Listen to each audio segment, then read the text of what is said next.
In just 9 minutes, uncover the most explosive moments from Andrew Tate's intense 3-hour interview with Patrick Bet-David. Fresh off his return to the USA, Tate reveals shocking truths about media corruption, political agendas, masculinity, and his legal battles. Watch till the end to hear the most controversial takes they don't want you to know. Here are 10 key takeaways from the interview. Takeaway 1. Andrew Tate's fight against media bias. Andrew Tate believes that mainstream media has made it their mission to destroy his reputation by constantly portraying him as a criminal, even though he has never been convicted of any crime. He argues that their goal is not justice, but to silence those who challenge the system. He explains that certain public figures who have been convicted of serious crimes receive little or no media attention, while he remains in headlines despite no conviction. He believes this is because he is a major influence on young men, and the media sees him as a threat. For example, he compares his situation to that of famous politicians or celebrities who have been found guilty of serious offenses, yet their pasts are quickly forgotten or covered up. Meanwhile, Tate is treated as a criminal even though no court has ever convicted him. He believes this shows the media's true goal is to control the public narrative rather than report facts. Now let's move to the next takeaway. Takeaway 2. The hypocrisy of moral outrage. Tate highlights what he sees as the double standards in how society judges people. He points out that many of the people who criticize him for his past business activities take money from sources they claim to oppose. For example, he brings up Ben Shapiro, who has publicly criticized Tate for being involved in webcam businesses in the past. However, Tate reveals that Shapiro receives funding from organizations connected to adult content. He argues that if someone takes money from an industry they claim to despise, they have no right to judge others. Tate also mentions how some conservative figures claim to stand for traditional values, but are quick to attack him for promoting masculinity and self-reliance. He finds it ironic that they claim to defend men while attacking one of the most influential male figures today. Now let's move to the next takeaway. Takeaway 3, the case against him and the lover boy method. Tate strongly denies all the accusations of human trafficking and other serious crimes. He argues that modern legal definitions are so broad that they can be used against almost anyone. He explains that authorities accuse him of using the lover boy method, which means a man convinces a woman to work for him, even if she does so willingly. He warns that under this system, any man who financially supports a woman could be accused of coercion if she later claims she was influenced. For example, Tate says that if a man buys his girlfriend an expensive handbag and she later starts a business using his money, someone could argue that he manipulated her into doing it. He believes this is a dangerous legal precedent that could be used to punish innocent men. Now let's move to the next takeaway. Takeaway 4, the UK's decline and lack of masculinity. Tate argues that the United Kingdom is collapsing due to weak leadership and a society that discourages masculinity. He believes that men today are raised to be weak and obedient, which has allowed crime and political corruption to grow unchecked. He claims that the UK government ignores real threats, such as grooming gangs and rising crime rates, while focusing on punishing people for their words and opinions.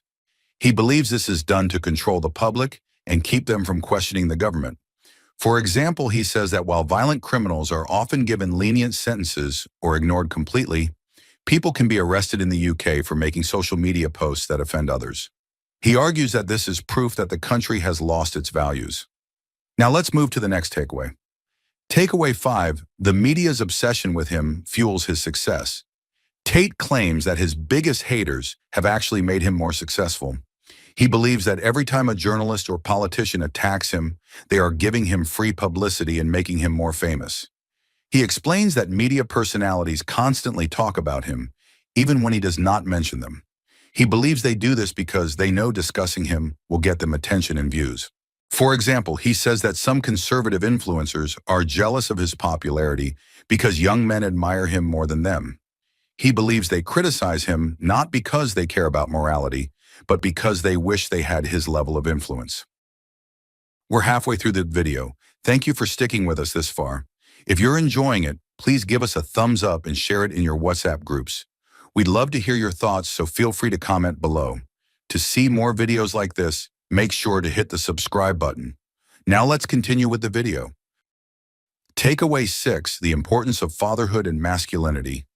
Tate argues that being a good father is not about spending every moment with your children, but about being a strong role model they can look up to. He believes that a man's ability to inspire and lead his children is more important than simply being physically present all the time.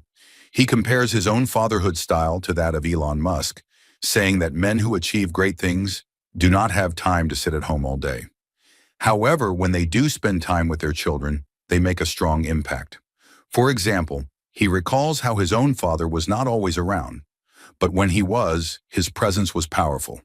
He believes that as long as a father's influence is strong, his children will grow up to be successful and independent. Now let's move to the next takeaway. Takeaway 7. Women are both empowered and treated like children. Tate criticizes what he sees as the contradictions in modern feminism. He argues that society teaches women that they are just as capable as men, but at the same time, it treats them as helpless victims who cannot make their own decisions. He believes that this double standard is used to blame men for everything that goes wrong in a woman's life. For example, he points out that if a man makes a bad decision in a relationship, people blame him for not being responsible. However, if a woman makes a bad decision, society often says she was manipulated or taken advantage of, rather than holding her accountable. Now let's move to the next takeaway. Takeaway 8. The West is afraid to discuss demographic shifts.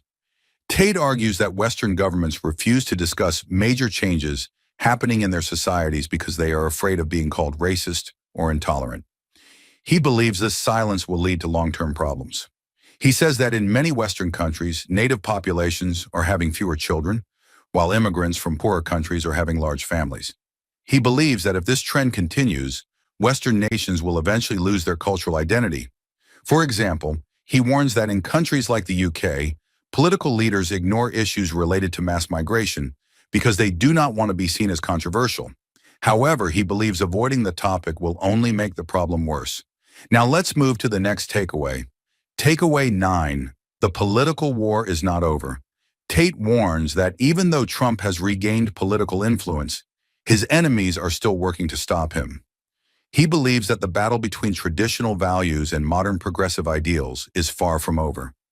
He argues that the media, judicial system, and major corporations will continue trying to undermine Trump and others who challenge the system. He warns conservatives not to become complacent just because they have won some victories. For example, he predicts that in the coming years, legal cases will be used to try and remove Trump and other influential figures from power, just as they tried to do with him. Now let's move to the last takeaway. Takeaway 10. He sees himself as a soldier in the culture war. Tate believes that he is one of the most important figures in the fight against what he calls the woke mind virus. He says that his legal troubles, media attacks, and bans from social media have only strengthened his resolve. He argues that he is willing to suffer for his beliefs because he knows he is making a difference. He compares himself to historical figures who were persecuted for standing up against corruption. For example, he says that if he were truly guilty of any crime, he would have been convicted by now. The fact that he keeps winning his legal battles, despite powerful forces trying to silence him, proves that he is on the right side of history. Thank you for watching. If you enjoyed watching this video, please leave a like below and share this video in your WhatsApp groups. You can also discuss about this video by commenting below. To get more such videos in your timeline, press the subscribe button below.